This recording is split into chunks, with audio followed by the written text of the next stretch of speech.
Today. I'm Walt Thiessen. With me today is life coach and LOA teacher Joel Elston. This is your Daily Dose of Happy. We are so happy you decided to join us today. Joel, I got to tell you, we're in week 3 now doing the show again after all these years, and it feels like old times. I mean, it feels really does. Like it was, 5, 6, 7 years ago. It feels the same way. It feels amazing. And one thing that I'm noticing is I always look forward to these shows, and the idea that I don't know why, but the evening, and we used to do them in the mornings, like right 8 o'clock, and it'd be pretty early in the mornings.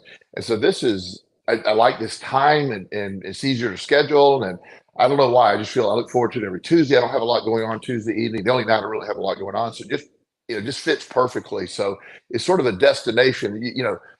We were doing so many shows back in the day that I loved it, but you sort of get used to them. And then life made me back away for a while, and now I value them so much. So every Tuesday is just amazing.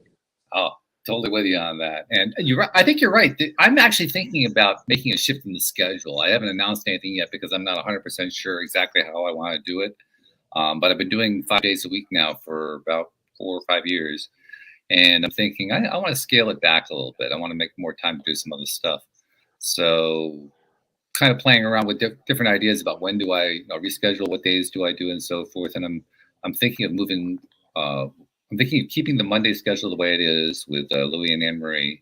And I'm thinking of perhaps shifting one of the Wednesday through Friday into an evening slot, and then cutting out the other 2 and consolidating co-hosts and so forth. So just toying with ideas, but I like the idea of evening because there's something different about the vibe. I think that's what you were referring to. And I wish I had a tangible reason why it feels that way, but you work all day, like all day today. I've been thinking about the show. I did, and this show in particular has special meaning to me. So like today I was doing a little research, brushing up on my stats, and it just gives me a little more time to like mentally prepare for it. So the evening feels like it's a bigger event than the middle of the day. It does, yeah. And we're looking forward to having some people join us too. I think we're going to get some people in live stream, so that'll be fun. But you actually touched on this subject last week, and we decided to turn it into the full subject for this week. And even after we finished the show last week, you and I got talking, and I have to admit, I was a little bit surprised that this is something that you have such a strong interest in. I mean, I in one sense, I'm kind of calling you a prude, but in another sense, I'm saying, wow, this is like the side of Joel I never really saw before. I mean, where did this come from? Well, and before we begin, I want to do this a couple of times just for my legal liability here. What we're about to discuss is the use of psilocybin, the active ingredients of mushrooms. Most of the country, they're illegal currently, but there's a lot of research being done. So by no means am I advocating that anyone run out and get some mushrooms and do this himself. This is not about that. This is about the potential of what they could do in the right setting. Johns Hopkins, I've been closely working with some of the I guess I call him investigator, but the research at Johns Hopkins about all the potential. My interest has always been mental health and addiction, particularly because of what I've been through. But the results have been amazing. So I want to be really clear. There's people that are going to be, I don't drink alcohol. I don't smoke pot. I don't take aspirin. So for me, yeah. So for me to be on board in some ways, the people that I've talked to about this said I'm sort of the perfect advocate for it because I was the ultimate skeptic. I just put it in the middle of everywhere. Years ago, I had a client, his name's DJ, and unfortunately, we lost him a few years ago, but he struggled greatly with mental illness. And he was the first to talk to me about this. And he was a brilliant young man. And I said, well, I can't accept this. This is drugs, and the more I started to get into neuroscience and understand the research and see the sort of the political situation, why it makes sense for the government not to want these things to happen, it started adding up. Then when John Hopkins, after years of very little or underground research being done on any psychedelic substance, they started having amazing results, and then it can't be ignored. So it's been decriminalized in a few areas. Oregon is a leader and is used for therapeutic use out there. I'm lobbying the state of Virginia and the state of North Carolina for therapeutic use and mental health treatment by qualified professionals. I'm not lobbying for legal mushrooms. I'm lobbying for the use and minimally the research on that. So my disclaimer, we joke around and kid a lot. I'm a life coach. I work with addiction. I am just adamant. Young people do not need to mess with their brains with this stuff. You need to wait till your brain's mature before you even consider something like this. So there's a double warning for anybody listening that would say be under, still have a developing brain. So any mom or dad that saw me post on Facebook worry that I'm advocating for this, I am 100% against the use of young people or recreational use for this. This is a therapeutic tool. And so I'll start with that. Normally, I don't do a disclaimer, but I'm very concerned that somebody's going to mistake this as me advocating for just the general use of mushrooms. That's perfectly fair and actually very consistent with the Joel Elston that I know. So you actually just helped me recenter on my Joel Elston dish. So my interest, as I said, a friend of mine, he was a client and he passed away due to his mental illness, and he started me on the path. He just simply asked me after talking, he said, "You're open-minded. Will you just please research this?" So I did, and then I started to be amazed at some of the stuff that was being done. And before it was outlawed in what was it, 70s, late 60s or 70s? Yeah, it was widely used. And LSD was actually the main leading cause, sort of what they were using at the time more than anything else. I have not researched LSD other than just the surface level. There is no pharmaceutical grade LSD available. So I just sort of have dismissed that as a possibility for my research. So down the road, I'm sure they'll do that. But my research has solely been on the psilocybin because it's a natural product, and there's just a lot of safety to it. It's not addicting. You don't lose your mind.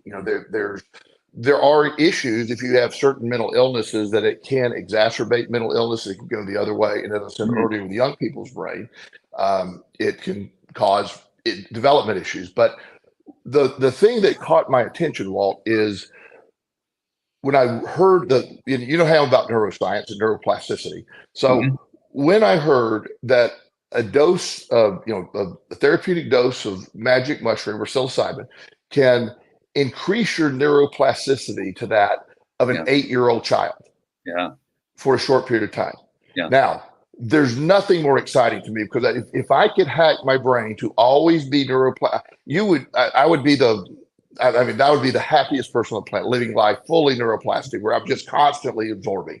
But I can't do that all the time, but this is something that can be done. Now, the danger of that is when your brain is neuroplastic and that opening, it receives everything. And so when you hear somebody that has experienced psychedelics and claim they've had a bad trip, again, it's interpretation of what you're receiving. So the idea when you're open to everythting, it would be like me hypnotizing someone and putting negative thoughts in. So you have to be very careful. So there's a term that's always used. It's called set and setting. When you're doing this, you need to be in a therapeutic, safe environment. You need to, the setting needs to be calm and serene. You don't need to do it with if you and your wife are arguing, you don't need to do it together. You don't need to, after getting fired from your job that night, you don't need to go do it.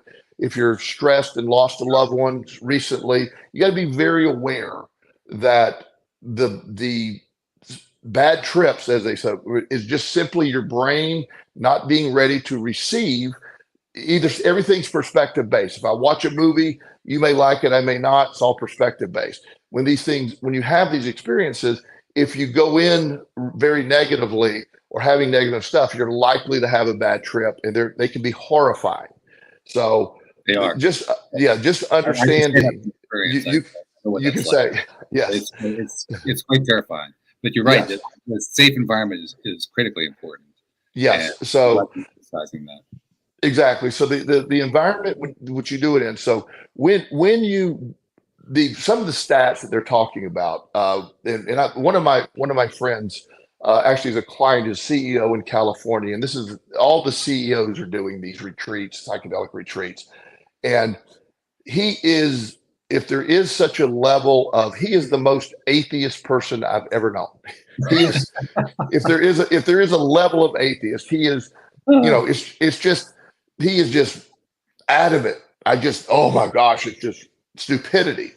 So he had his experience, and he immediately, after it was done the next day, he texted me and he said, "I believe in God." and I'm like, first I thought it was a joke, of course. And I go, "Okay, thank you." He was actually in Norway when he texted me. So yeah, so when he got back, we had a session and we were talking, and he said that now he doesn't define God in any way of any religion. He just said he is very clear that during his experience that there is a power far greater than him. It's with all of us, and we're all connected. And that was very clear to him, and he was very adamant about that. You'll also hear a lot of people hear that similar theme, that there's a connection. There's a connection that we don't necessarily identify, that we feel sometimes when we're experiencing these while you're under the influence, or you're neuroplastic and you're open to everything. Both sides. I'm going to interrupt for a second here too, because what you're touching on here is like resonating on massive levels here, including the fact that in the world of law of attraction and people who are into the idea of law of attraction, what you just described matches perfectly with the way most people describe their own beliefs regarding the nature of what's known as source energy. Sure. And yeah, and we'll circle all the way around to that here in a second. But the premise that you take these things, now your brains open up. 29 of I'm trying to get the stat. There were 300 people that underwent an experiment. 29% of them were atheists, reporting atheists. After one session, 64% said they now believe in God. Of the 28, 64%. Yes. Wow. And so it now when I say God, let's don't get excited. The fundamentalists out there, they're not jumping up and down, and we're not doing that. But there's a belief. Sorry, I have to get that. But there's a belief of a greater power, and that's massive to me, because and I'll tie this up, and we'll wrap this into the law of attraction real nicely a little later. But so when you're open to these ideas, as we talked on our last several shows, the body responds, the brain responds. So what you believe is happening. So if you believe you're less depressed, you're less depressed, and the experience is saying I'm less depressed. So the average treatment center in the United States, despite what they tell you when you call, I've done this for years, the average treatment center at best, I mean, stretching the numbers, has about a 45% success rate with alcoholics using the 1-year clean benchmark. Okay. Alcoholics Anonymous has about a 6% success rate alone. Oh. So not exactly, stellar performance really on either, but no. The chronic mental illness is something that, for most part, sort of incurable. It's very hard to treat. People that need medication, to really keep their sanity, for lack of a better term, they take their medication, then they feel fine, then they don't think they need their medication. They get off their medication, and then here we go. Right. So the cycle for mental, and then one of the worst things is what people have been to war, post-traumatic stress syndrome, people that have been traumatized as children. Those are very hard things to treat because they're stored subconsciously. So when I heard, and this has been repeated, so a single dose of psilocybin in a therapeutic setting with the right thing has a 92% success rate at the 1-year benchmark for alcoholics. Wow. And now I've read a lot of research. So this is one study. There's several others very high, but it's consistent with what, everything's much higher. When you're comparing to the other methods, it's just ridiculous. It's out of the ballpark. So the traumatic stuff. I have a young man that I worked with, and he was sexually abused as a child severely for a while, and it really affected him, and he was very traumatic. He had horrible nightmares, and Mm. he was on every medication in the world. He'd been to every therapist on the East Coast. He'd received a large settlement from a church. I'm not allowed to say which church. It's a really Sure. big church, though. And he received a settlement. Just narrowed it down. Yeah. So he was, and they were paying for his stuff. So he told me he was going to go have a ayahuasca experience. Ayahuasca is a very extreme psychedelic experience that lasts 8 hours, and it's done in Peru. There's 2 places in the United States that are churches that do it and have not been shut down yet. One's in Orlando, Florida. I don't know where the other. He went to Orlando, and of course I told him that I cannot condone that. I just, no way I could suggest he do that. But secretly I was like, let's see what happens. I mean, it could be. So he went, and he described the experience as terrifying at first. It was shocking. It destroyed him. And he had, as he describes, an entity appeared, and the entity just started calling him horrible names and saying I won't say the word, but very derogatory names. Just it's just parts of the female anatomy, and just all these things. Just really, and he was crying and shaking, and also the entity just slapped him in the head, and he felt like he fell just was falling for minutes, and he hit the ground, or he hit the bottom, or whatever that was where he was falling. Right. And the entity came down and picked him up and hugged him. He goes, "You didn't do anything wrong. You didn't. What's all this about? That dude is sick. He's in jail. Why are you?" And it just was very loving. And he said, "I needed to shake it out of you. You're fine." And it was very clear to him. He said after that, it was just 6 hours of joy, just joy. He returned, returned back to the Richmond area. He's off all medication, and he reports all of that is gone. No more nightmares. No more anxiety, nothing. He literally feels that was a curing event. That's never been used with that kind of thing before. It's cured.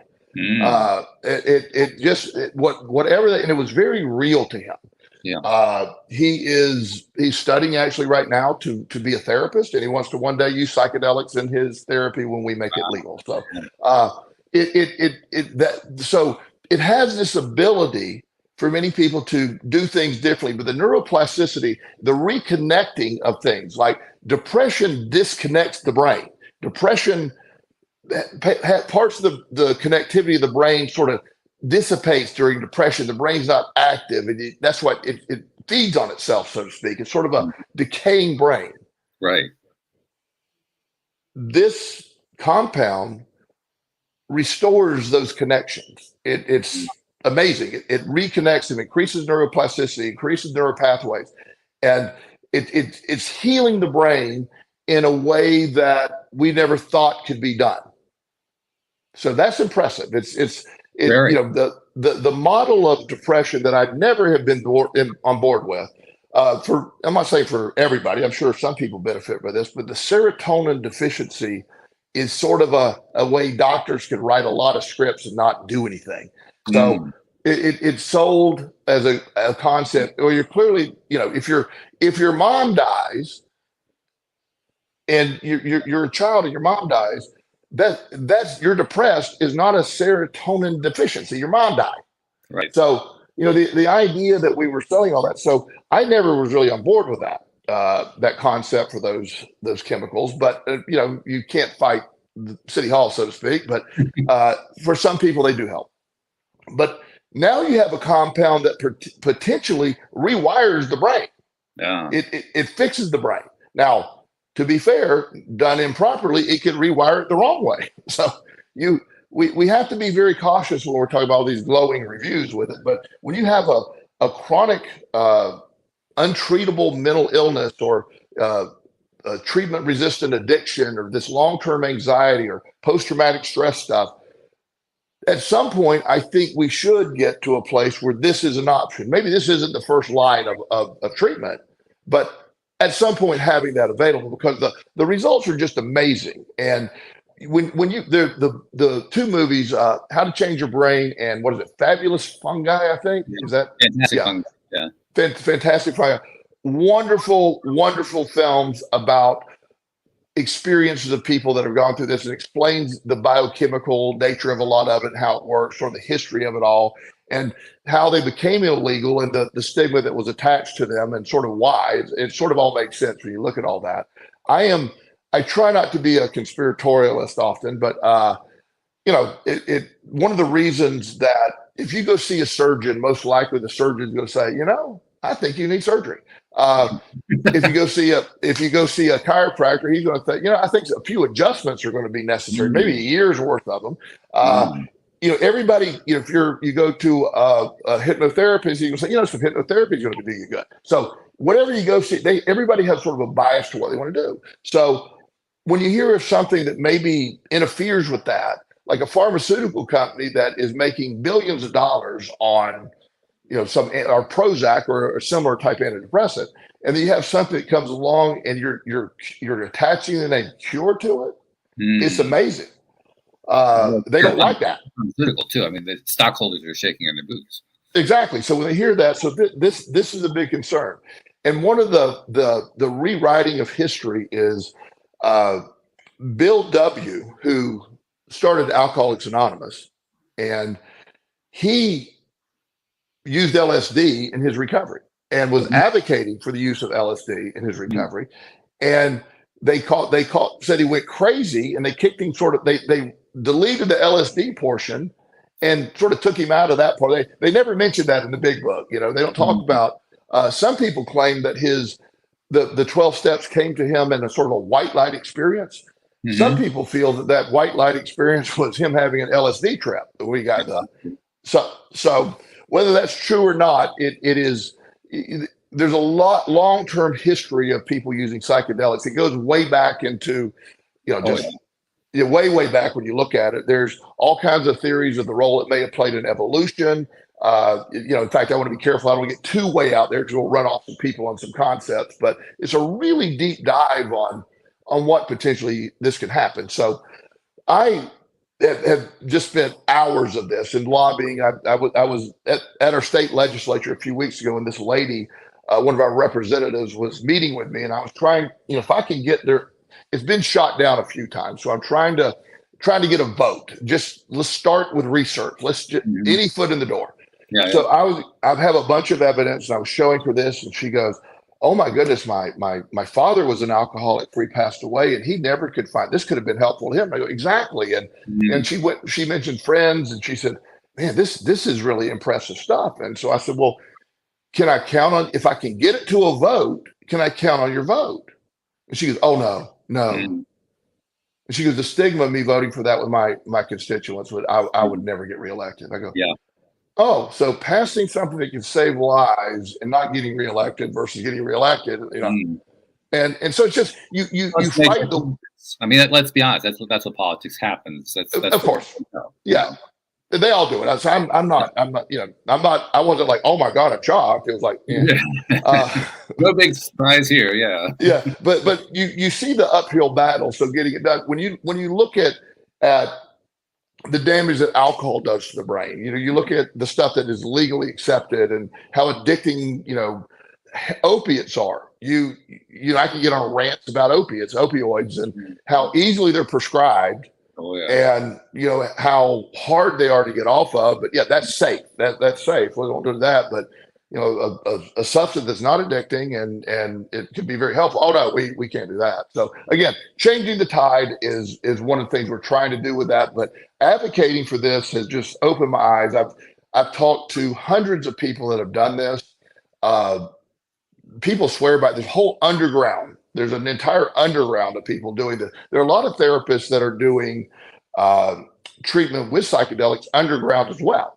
Yeah. And it's really hard to get in. And there's one of the things that I've been asked to do, and I'll consider doing. I'm completing my training on how to be sort of a psychedelic coach when somebody is going through this and the right thing, and it's extensive training. Maybe at some point I go to a state where it's legal, like Colorado, and we have a workshop and then use it. I'm considering doing that. I will not violate the law, Right. and we'll do things within the boundaries of what the law is. But I've had a lot of inquiries about it, of people wanting to do it now, and I will not in any way condone that or participate in doing it at this point. But we're getting there. So there's a lot of interest in it. And when you start using the word cure for things that have always been considered incurable, like addiction is incurable. It's part of the narrative.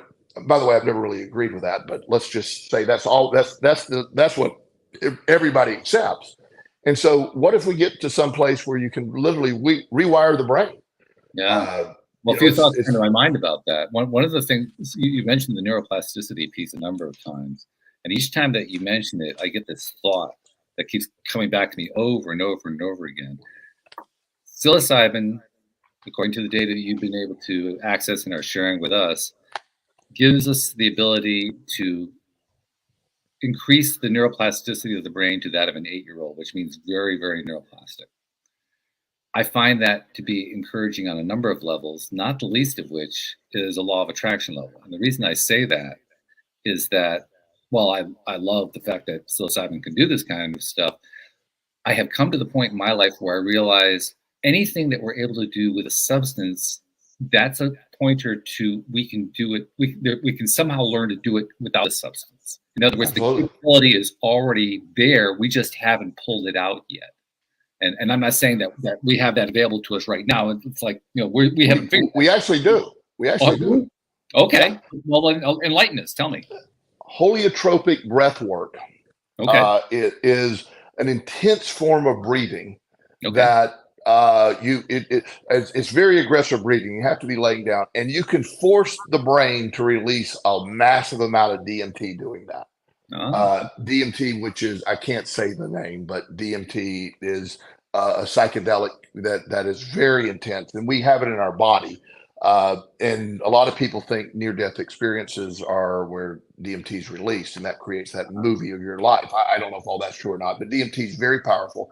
So we could do this with this breath work, and it has the same effect on the brain as psilocybin does. Right.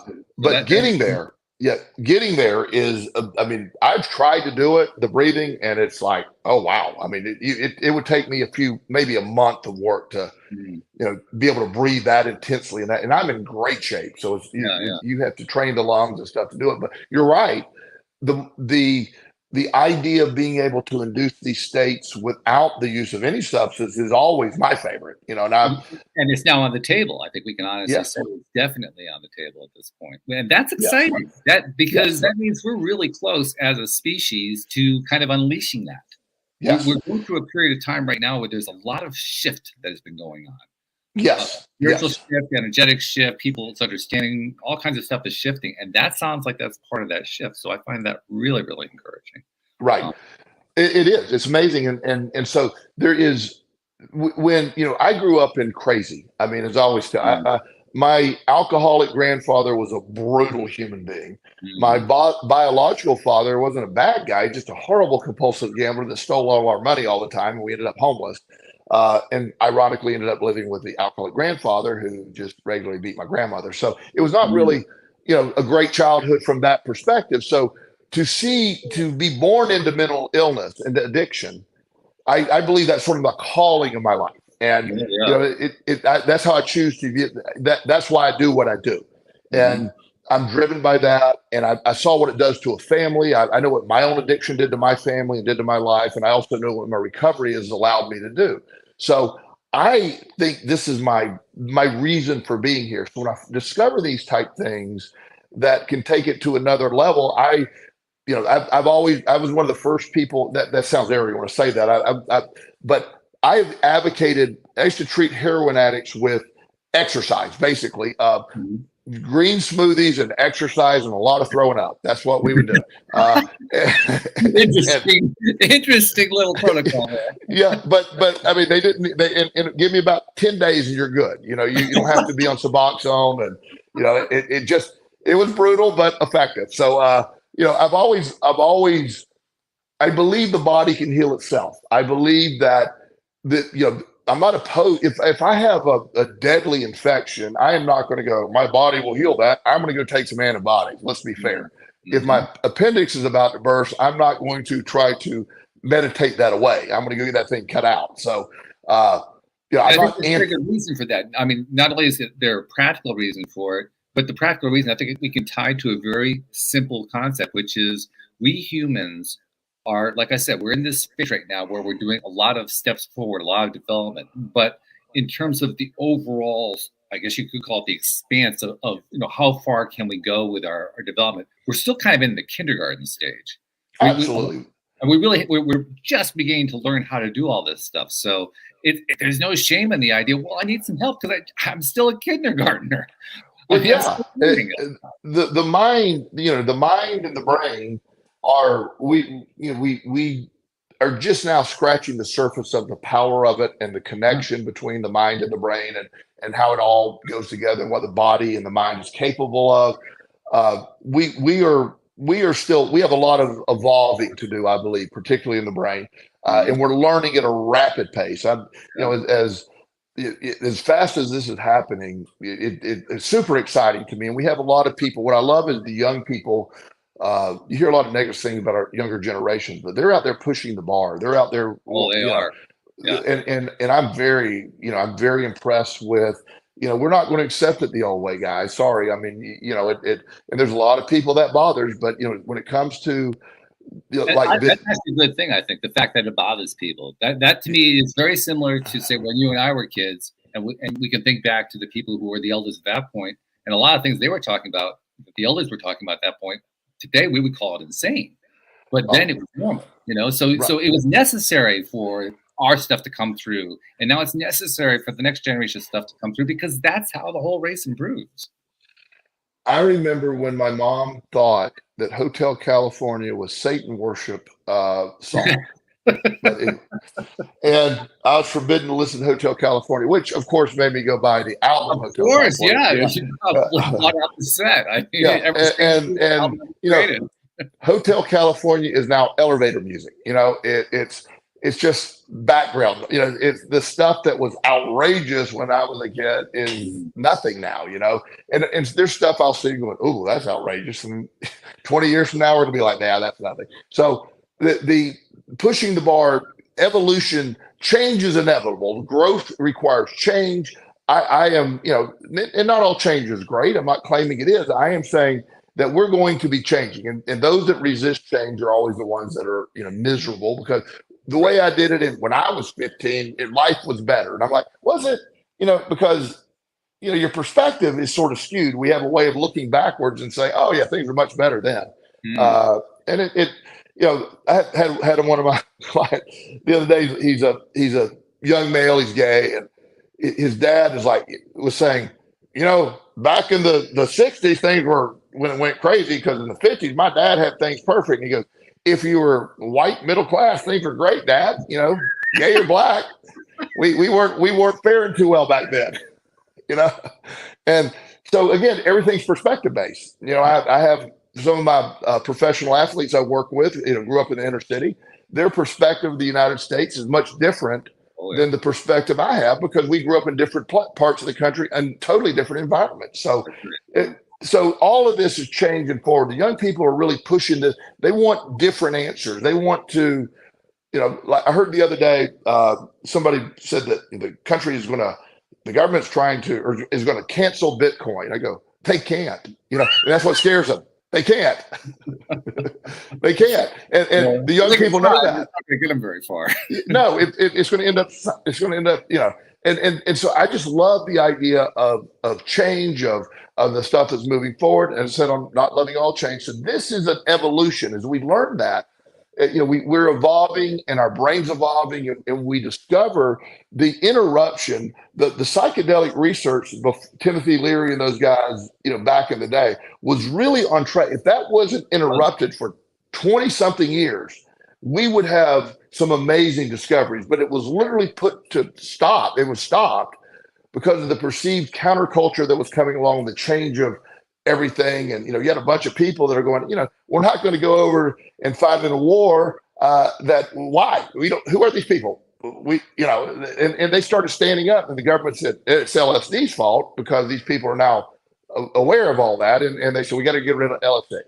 And so they shut down anything that they perceived that could do that. There's tons of just documents of how Richard Nixon in particular was horrified of LSD, just convinced it was the worst thing for he at one point called it the biggest threat to the country. Yep. That was before he was about to be impeached and kicked out, but that's a whole different thing. Well, he had a very, kind of a limited view of what the worst thing for the country was. You have to understand his perspective was different, perhaps, from some other people's idea of what was the worst thing for the country. Exactly, and I think that's true for everybody. I do actually want to tie it. I'm kind of making fun here, but I do want to tie in a serious concept here, a serious point, which is, as you very beautifully laid out here, from the political perspective, there was a lot of fear associated with how to think about these psychedelics.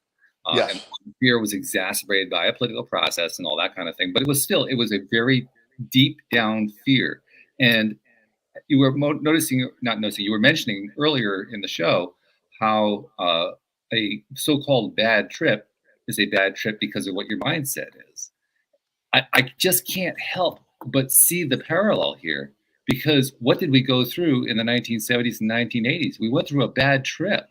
Yes. Literally, it really was. It was a bad trip. It played out like a bad trip. Well, and I'm thinking to myself, I mean, the parallels here are really quite exact to what. Well, and you hit on a theory. There's a professor that I was talking to from Oxford, and he really believes that when they started they made these films about LSD, about people jumping out of windows and killing themselves and losing control. I'm not saying somebody didn't do that, but it certainly wasn't an epidemic. It was, there's one man that accidentally took 10,000 times the dose of LSD and ended up in the hospital for a week and is fine. You know what I mean? Yeah. So it's not toxic per se. If you're in the wrong mindset, and also one of the things too, when it's used as a party drug and you're drinking and you say, hey, let me do some mushrooms while I'm drinking and smoking pot and maybe snorting some cocaine, God knows what's going to happen with that. You're setting yourself up with that. Yeah. So a lot of that stuff was a lot of drug use, and it wasn't just LSD causing it or whatever. But again, there's films on their YouTube. They're hilarious about what LSD. You'll lose your mind. You'll never get it back, and it sells. And so people that were taking LSD at the time are subconsciously programmed with that. So their trips started getting worse, and then it started being self-fulfilling prophecy. And it's just like you're saying, the government's not. They're not efficient, but they're not stupid. They know how to do it. They sell fear, and fear is how you win elections. It's how you get bills passed. It's how you literally take all of our rights away, because these people flew planes in our building. So we're going to take all your rights away now, and to protect you. And we're like, how the legislature justifies not going to basically find a legal method for medically using psilocybin. It's the same. Exactly. It's the same thought process. It's the exact same. It is. So, as we look at all this and we look at going forward, we can see why it got banned, and, the sort of the politics behind that, and the interruption of, and to be fair, Timothy Leary was this Harvard guy, and they took it too far. They in fact, the psychedelic community is sort of angry at him, because it's like he got too, he almost got too emotionally involved with it. And telling everybody to drop out and do this, and he got away from the therapeutic value of it, and it just sort of it took attention away from the incredible work that was being done with addiction, trauma, and stuff at the time.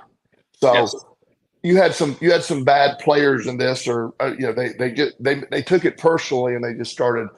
I want everybody should be on LSD. We should put LSD in the water. It's like, okay, now we're not rational. We lost that rational post at that point.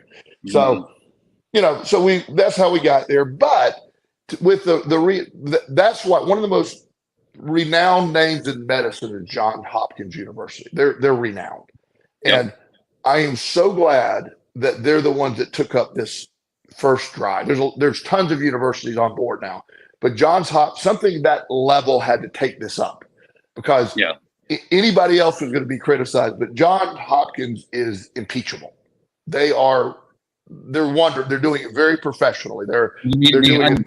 Meaning they can't be criticized, is what you're saying. I threw that random word out there. That they are amazing advocates for this because of who they are and what they represent. We needed someone like them to start this, and their research is undeniable. They're doing double-blind studies. They're doing every possible way of looking at it, and it's amazing. So I think going forward, we're going to see more and more research. I'm excited as we can get the normal process. I feel we're eventually going to have it for therapeutic use. A lot of communities are going to decriminalize it. Some are even legalize it. The difference between decriminalizing and making it legal, decriminalizing it doesn't make it legal. It just takes away criminal penalties. Right. And the reason I'm not a big fan of legalizing it is then you're going to have massive pharma coming in and making it. So, once it's legal, you're going to have corporations getting involved for profit, and that's what they run everything. So decriminalizing it sort of has a level of protection against that, if that makes any sense. It's sort of the thinking. People that have, tried to, pot when they made it legal in so many states, and they opened up all these shops. Well, the price of pot went really high. Well, people kept buying it from their local pot dealer. It didn't help. It just made the prices high. Makes sense. I mean, I don't necessarily want to disagree with you on it. I'm kind of agnostic on the whole point of whether or not to criminalize or decriminalize. I think anything that criminalizes is a little bit suspect just because it criminalizes. But that's another topic. Absolutely, and I'm saying, my position as I'm presenting this is not necessarily my personal.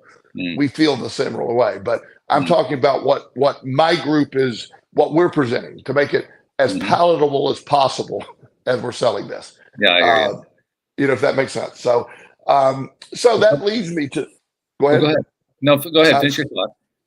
Well, and so that's going to sort of lead me to that next segment for me, something that I wanted to share. So you got a comment on any of that? That's exactly where I was going. So we're on the same track as usual.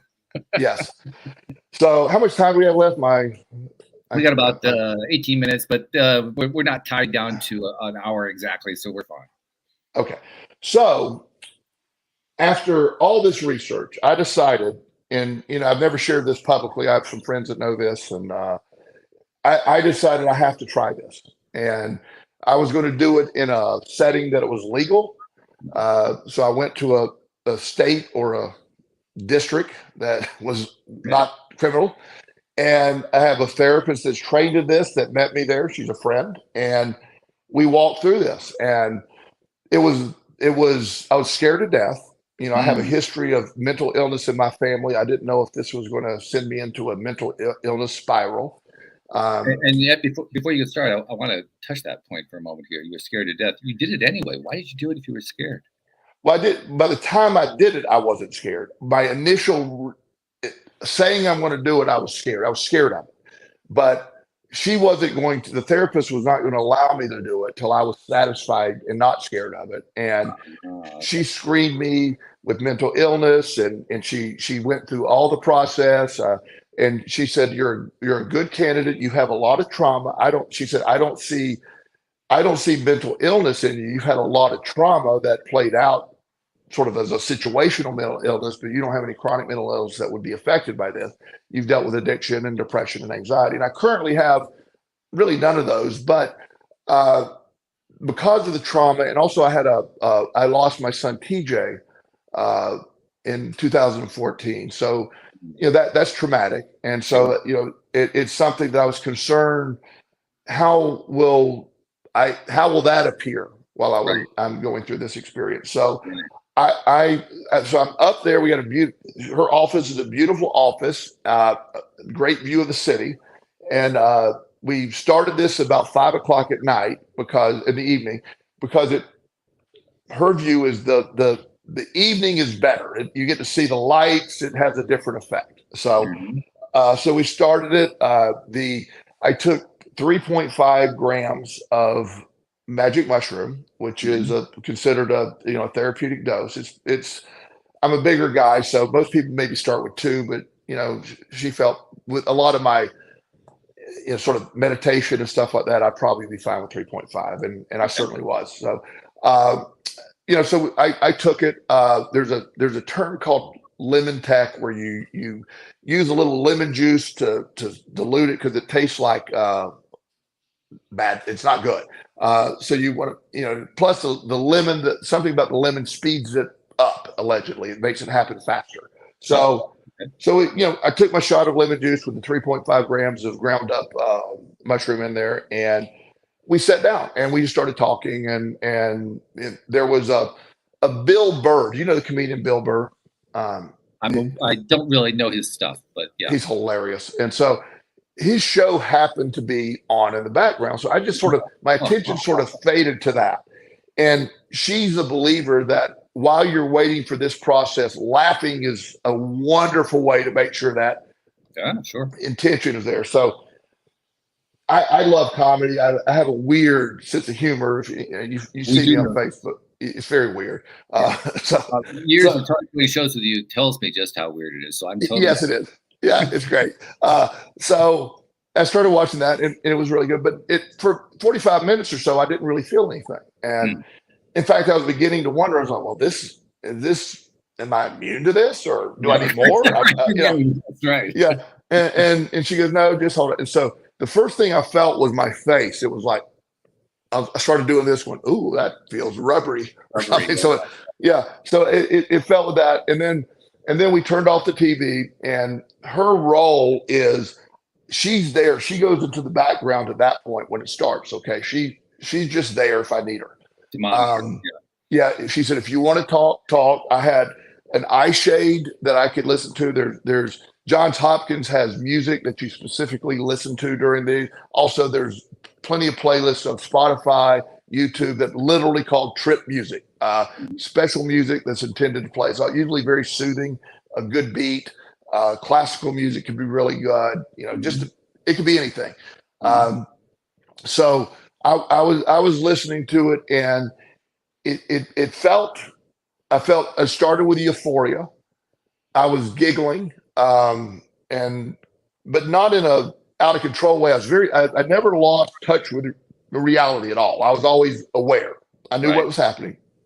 And so it felt really good. And again, since I don't drink, I don't do anything. So it's like, it felt a little like, oh, maybe I was drunk, but not really, because I was able to, everything was functional. I couldn't have driven because that wouldn't have been safe, but everything was fine. I was able to walk. And so as it got deeper, it took about 45 minutes to start, as I said. Then the first hour, it increases in intensity, and for me peaked at about 2 hours, maybe 3 hours. It peaked.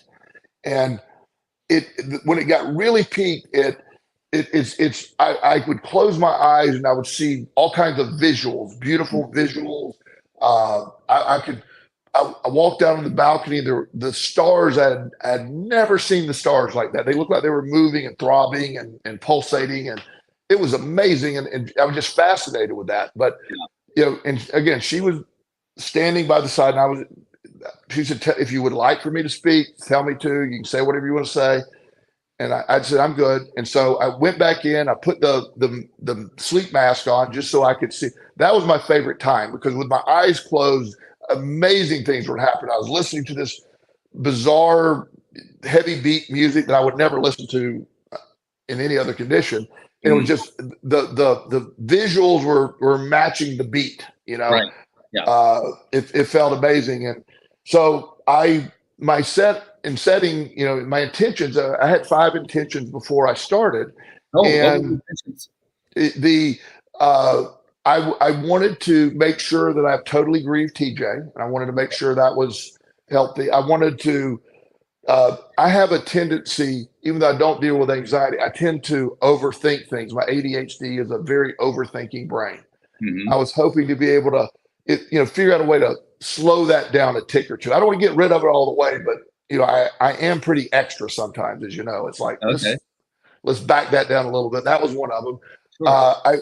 I wanted to be more, help my brain become more organized and be able to get more things done. So I had some of them that were production stuff, just getting, organized, a vision of where my career should go.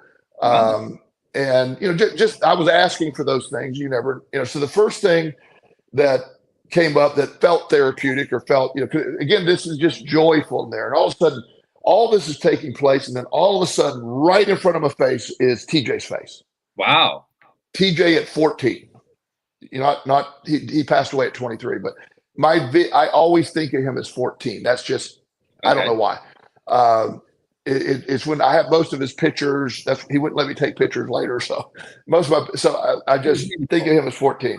So he was there, and for a second, and that's what she asked. I went, whoa. And she goes, you okay? And I go, no, TJ's here. And she goes, okay, well, just see what he wants. And so, it was very emotional. And I said, hey, and he goes, hey, he goes, you're good. Thank you. You're good. Don't waste your time on me. I am fine. We're fine. Thank you. I love you. And it was over. Wow. It was like, wow. That was like, wow. The big one got out of the way. And that was very emotional. And it was just very reinforcing. It felt very real. I mean, I can't claim what it was, but it was, I was expecting or hoping to talk to him. And so that expectation was met. Did you feel like there was release associated with that? It felt like if there was anything left to be released, it was released. I was pretty good with it before, but it felt I'm completely good with it now. When I say that, not good with him dying, but me and him are good. Me and him, but then I started to see like this map, and it just, this isn't what I was even thinking about when it was one of my intentions, but it was showing me the connectivity between humans and source energy. And so this map, it's just, it was reinforcing it's all connected. There is time is all at once. You're just experiencing through that of a human. You have, and for it felt like I was like, wow, I was given all this information that I seemed to understand at the time, but now I don't necessarily understand it. But it was explaining everything, that energy doesn't die. There is a source energy that when your physical body goes away, and you can. It was getting into all that stuff, I believe. So it's reinforcing my beliefs. Sure. But I sort of saw the map of that. Wow. And so that was amazing. That sounds thrilling all by itself. Yeah, and so that probably felt like it. That took 30 minutes of the history of the universe in a 30-minute nutshell. Felt like, and then for 30 minutes I felt like I knew everything. So then it led me into the law of attraction. It just it was like this is like Esther Hicks's face was there telling me this. Right. And it was this amazing moment of you are, and Wayne Dyer for some reason was there too. So they were together, but sort of like one person. I don't know how to explain that, but we were having a conversation about law of attraction and because my jokingly I have always been an action guy, and Esther's always been a thought, you don't need action. And the one part of her book, she does say action is more powerful. So I pointed that out to her. And she, like I was sort of proving a point. She goes, whatever you believe is the right thing. It's just, you're fine. Just keep. So it's like I had to sort of out Esther in that dream.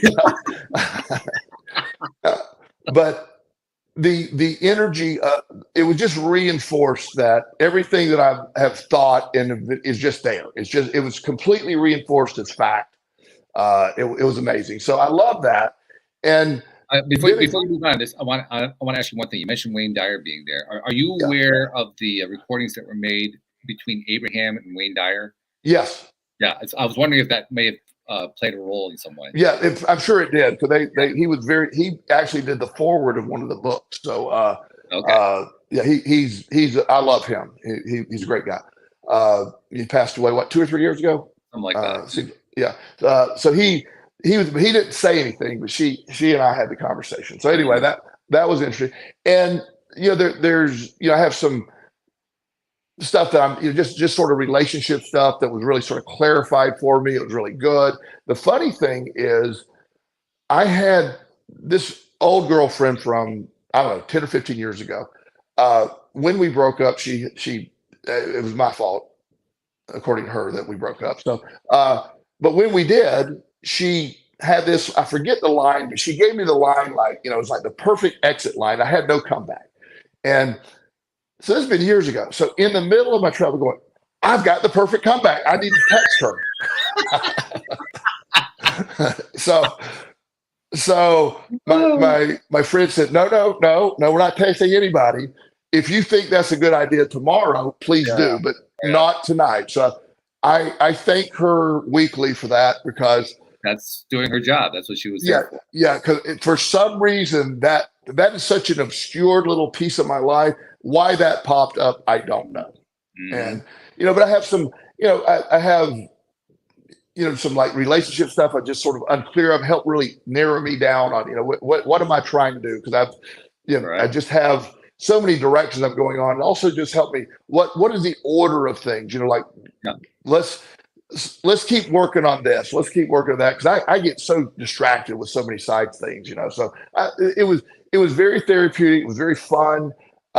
There was this moment when it's just like, as it was, I would say, the peak of all this, I just sat back, and it was like the biggest fireworks show you've ever seen, and every fireworks exploded into another firework, and and I was just looking around like this, and it was just, I did not realize this, and but she kept asking me, okay, because I had tears like just running down my face, and I didn't feel like I was crying. It was certainly joyful. But she said, "Are you okay?" And I go, "Yeah, why?" She said, you're like, I mean, you're tons of tears are coming. I'm like, my face was like really wet. My shirt was wet. But there was no, by any means, it was just pure joy. And that's just pure emotional release going on. Yes. And I am not really great at expressing my emotions sometimes. So I think probably a lot of emotions were able to be freed up during that time, and so, and then it just like all of a sudden this seemingly familiar face, but I have no idea who this was, said, "We're going to start wrapping this up. And, I hope you come back." And I was like, "I will at some point." and so I just sat back and just enjoy the music, and it just felt like I just it slowly declined.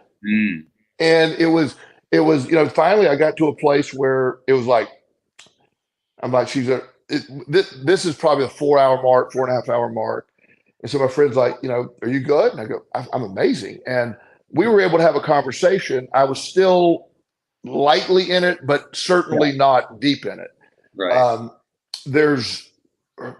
have a hotel that was right across the street that I was going to stay at. So she made sure I was able to, and I was fine walking. I went over there, stay the night.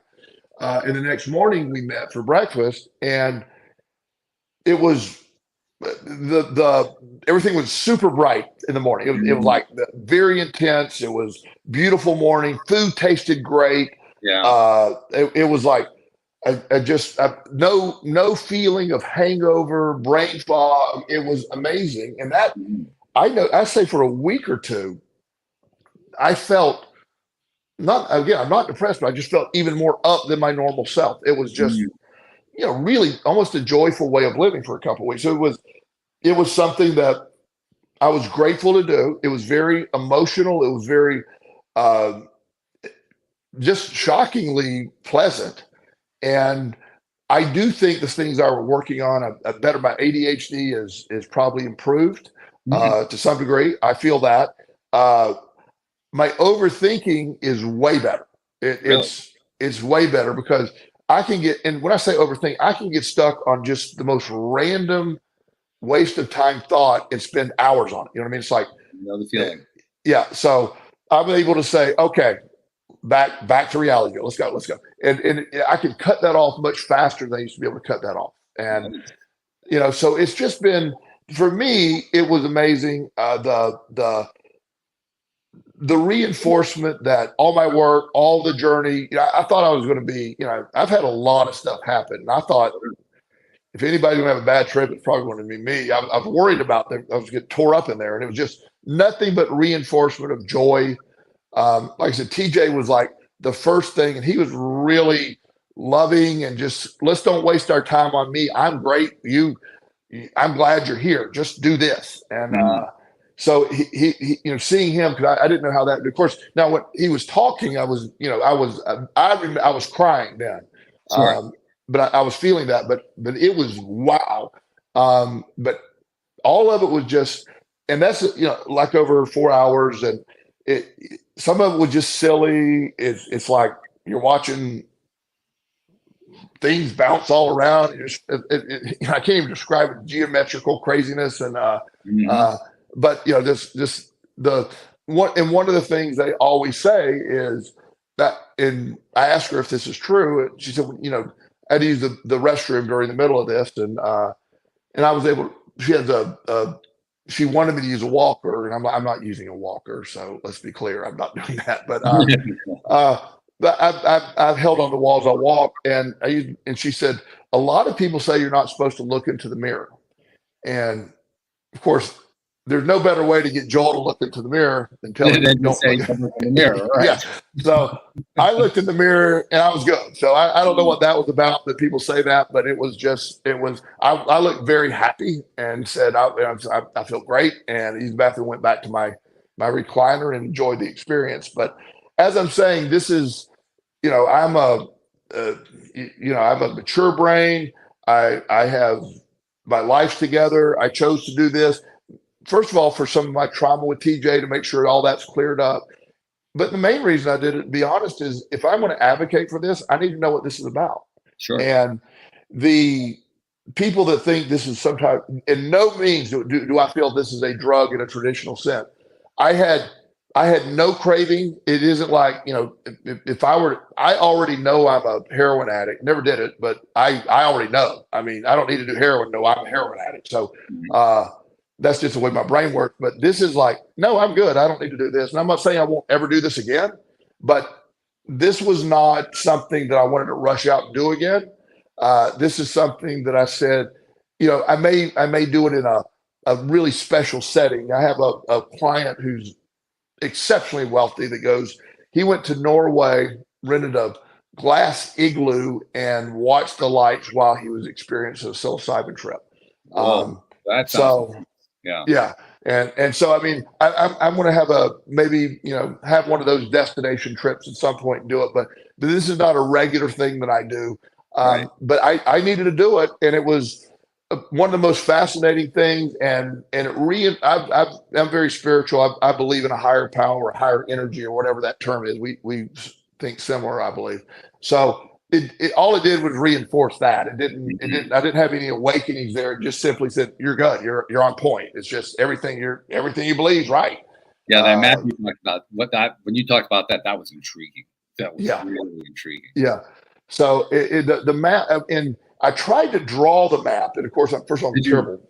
Yeah, it looked silly. It looked cartoonish when I tried it, but it was very in depth, and it was explaining to me the connections and the energy vibration. Oh, it talks a lot about energy vibration and the frequencies, and it's just, they use the word frequencies, but they've said it's not really frequencies, but it's the only term you'll understand. It's an energy that is connecting with other energy. It would be light frequencies. So that was interesting. I don't, it was, some of the stuff was when you're talking about the answers of the universe, at least I don't have enough to understand it. So there was some of it that was explained to me in a way of, frequencies is the closest thing we can call it, but it's not an identifiable frequency. It is an energy, and it will match with like energy. Very interesting. Very, very interesting stuff. I'm intrigued on so many levels, and we're kind of running. We're actually 5 minutes over, but I don't care. But we are kind of getting to a point we have to start wrapping things up a little bit. Before we do that, though, there's a couple things I want to ask about.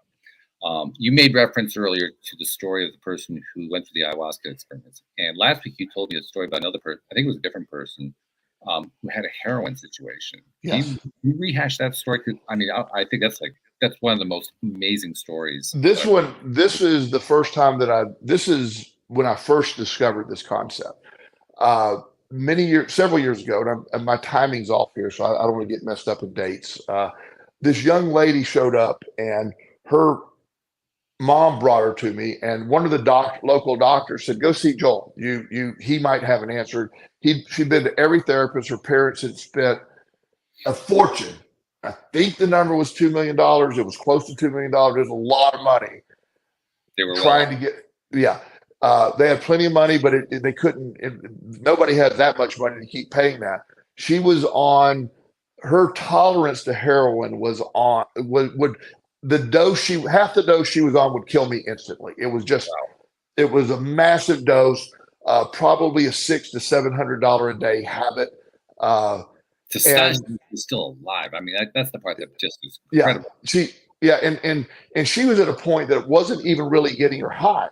No, it was just her, she couldn't function without it. So she'd been to every treatment center out west. She'd been to 90-day treatment centers and always relapsed.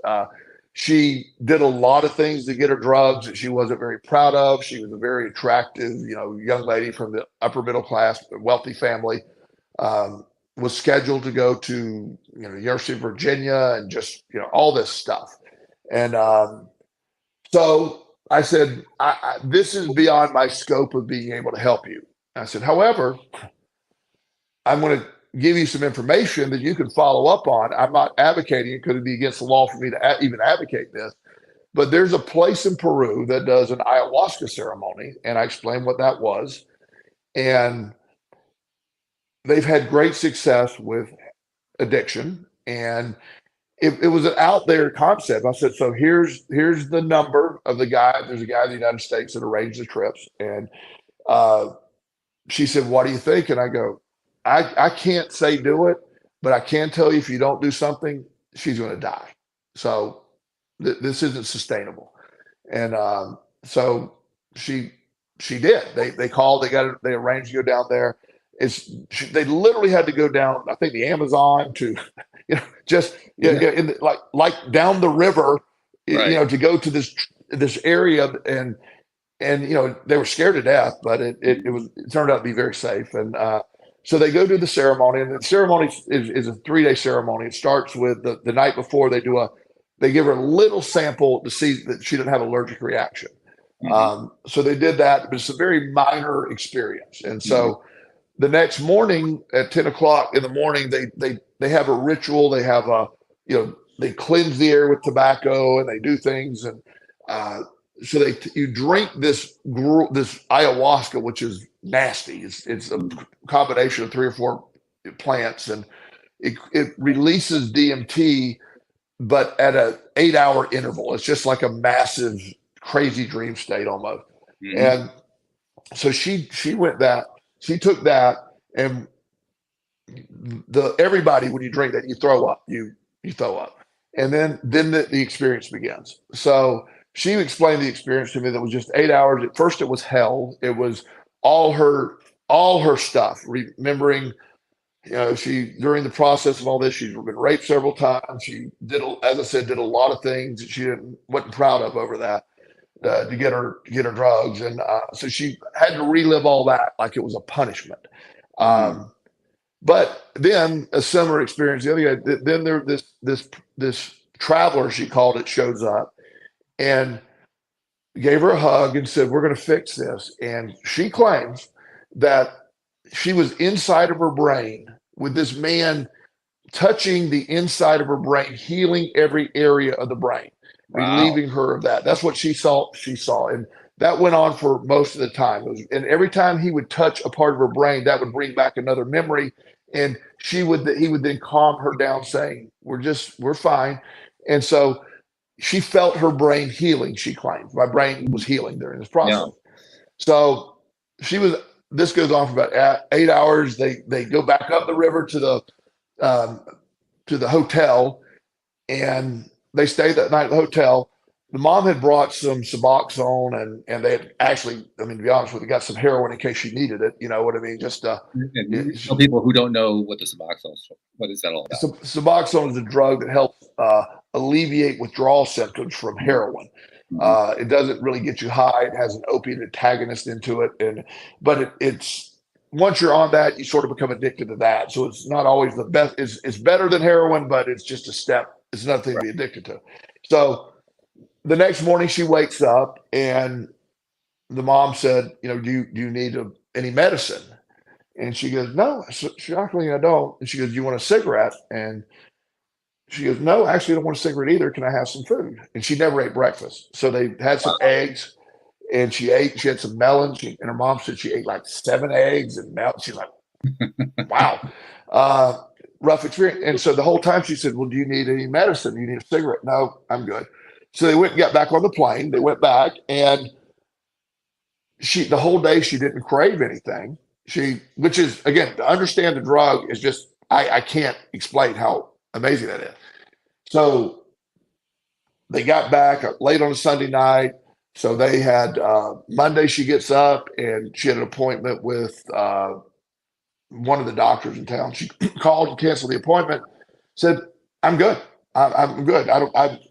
She claims she quit, and I know she had. I mean, she doesn't do heroin anymore. She had no craving, she claims. On top of that, she quit smoking cigarettes. She just said, no, I've lost the taste for that. Her anxiety and all this, it's like she said, I have been cured of all of it. She said the traveler, she kept calling this guy, healed my brain. I am fine. I don't want any drugs. I don't, she's, since then has gone on. She's successful. She's, married. She's got a kid. I mean, just a whole different life. And she's not on anything. She's perfectly well. It is the first time that I've ever seen anybody. First of all, she's the worst heroin addict I've ever seen as far as amount. Wow. And I've never seen anybody just walk away from it with nothing. Just it's cured. Yeah, that would be, especially given the experiences you've had, because you have worked with so many different people, so many different kinds of addiction, including gambling, because that was where your own introduction, in a sense, was involved. And I can barely even begin to imagine, but I can kind of imagine. You've just described how you encountered the one client that had the worst possible condition, and they had the best possible result, and how mind blowing that is. Yeah, to this day, she checks in. She's not my client any longer. I mean, she's fine, but every now and then she'll check in. I obviously I'm not going to use her name, and I keep it very nebulous. But I tell her that I still have her permission to tell the overall story, and she's fine with that. And she one day wants to. I told her what I'm doing. She says, when you get this all legalized and set up, I want to come work for you. Oh, wow. Yeah. Sure. Not surprising, but still, yeah, it kind of reinforces just how powerful that whole experience was. Yeah. Yeah. So as you can see, this is something I'm really passionate about, and it is very different from my normal stuff, but you can see where it connects now, because there's a direct connection to, that we all, as you know, I believe that there's a point and reason that we're all here. I believe all that, and my journey sort of led me to this, and this is sort of my next thing I want to go conquer. Yeah. Yeah. As you mentioned, there are those 2 films that people can see. I know that Fantastic Fungi is on Netflix. Where do you know where the other film is? Do you know what? It's also on Netflix. Also on Netflix. Yeah. Right, and that one's called How to Change Your Mind. How to Change Your Mind. Right. So people who want to reference those, that's where to go to look at that information. Go ahead. There's also, I mean, all this stuff is verifiable. There's tons of information, a lot of good YouTube videos. It is I know Joe Rogan show has a lot of, they talk about this a lot. Mhm. Tim Ferriss is a podcaster that I've actually talked to a few times. He's really into this.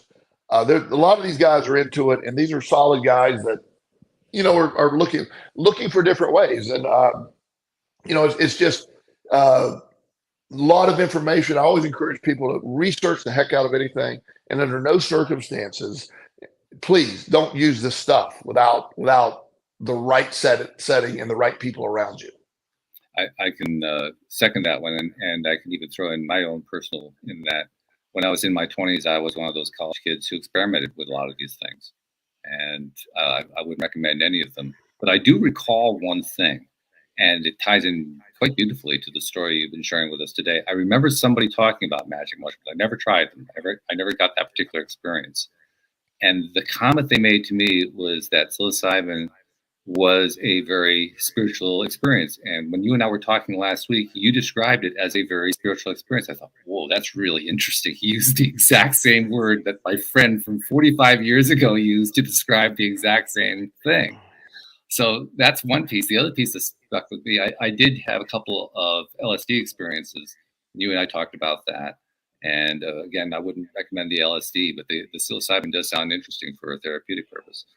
But the trip, so to speak, that you described, was, I mean, I was right there with you because I remember what it's like, I remember what the experience.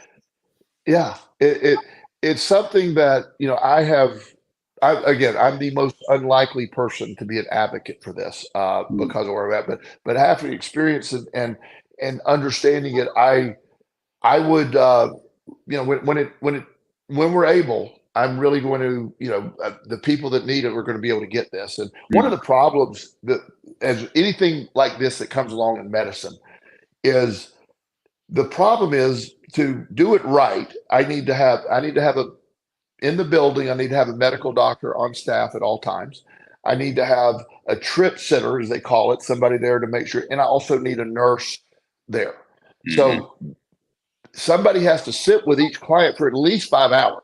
So the problem that we're in, it's not a problem, but I can afford keeping it affordable. I can afford whatever. I'm not worried about that. Whatever it is for me. But I worry about people that need it most are probably the least likely to be able to pay for it. So, one of the sub things that I've all done is I begin a dialogue with a couple of the insurance companies that if they ever get on board, because the cost of addiction and mental illness is outrageous for insurance. If they could figure out a way to pay one time for something and have the success rate we're looking at, they'll be on board. Yes. So we're really hoping that's the way that goes, because that'll make it so much easier for the average person or people that usually people are dealing with this don't have a lot of money, and it shouldn't have to be $5,000 for an afternoon. Right. Yeah. Well, more importantly, it shouldn't have to be $5,000 in order to get your life back. Exactly. So working out those logistics, but we're working really hard. I got a team of people that are lobbying. I'm showing up over there whenever I can. It's a weird world, politics. I don't operate real well in it, so I try. But like by the way, saying, it's healthy. That's a very healthy attitude. that actually shows you're a sane human being. Yeah, but it's something, and I really appreciate being able to share this. And I'm at a point in my career that I couldn't have maybe shared this 10 years ago. Just because right now it's just people know me, and it's something that I'm passionate about, and watching people live that really had very little chance of living any much longer if they didn't do this is just amazing. And I think back to all the stuff I've witnessed and all the people I've lost over the years, family members and friends and clients to addiction. And if this is something that can sort of change that tide a little bit, that'll, I mean, I'm not saying this will be my final chapter on earth, but this will be a great chapter toward the end if I get this wrapped up here. I'll tell you something just on a more personal note. I don't know if you remember this, but you were my 12th interview when I first started this podcast. And that was 12 years ago this past December that we did that first interview. So wow. I actually knew you at that point that you just referenced where you said you couldn't have done it at that point. I can actually look back now over that period and see Joel Elston's evolution during that period, and realized, wow, that's where it all happened for him. That's where he kind of made this shift and was able to embrace this new thing and turn into something that could become a tremendous therapy. That's I feel privileged to have been a part of just watching that. So thank you. Well, but I mean, and you've been a big part of, you and I used to use the term a lot in the very beginning. I don't know if you remember this. I said, I have a kindergarten education with the law of attraction back then. I don't know if you remember, and I'm like, we were learning sort of, even though we knew it, we were sort of still learning, and feeling it out. I still feel I have a lot to learn, but I know a lot more now than I ever did then. So, and I also want to say one more time that the client named DJ that really got me started on this is very special to me. And he lost his life. He took his own life, mental illness. And when I do this together, I want to make sure I honor him, because he, great young man, brilliant, one of the smartest people I've ever met. And he was onto something with this, but he's just a little too late for him. But hopefully there's somebody down the road that it won't be too late for. That's a very good note to touch on. So thank you for bringing us there. So thank you for telling your story. Thank you for sharing all this really good information. I can hardly wait to find out what we're going to be talking about next week. I mean, we've set the bar pretty high. You realize that, right? Yeah. We'll come with something good. I'm sure we will. So thank you all very much. Thank you to our podcast listeners everywhere. We will see you all next time here on LOA Today. Goodbye, everybody.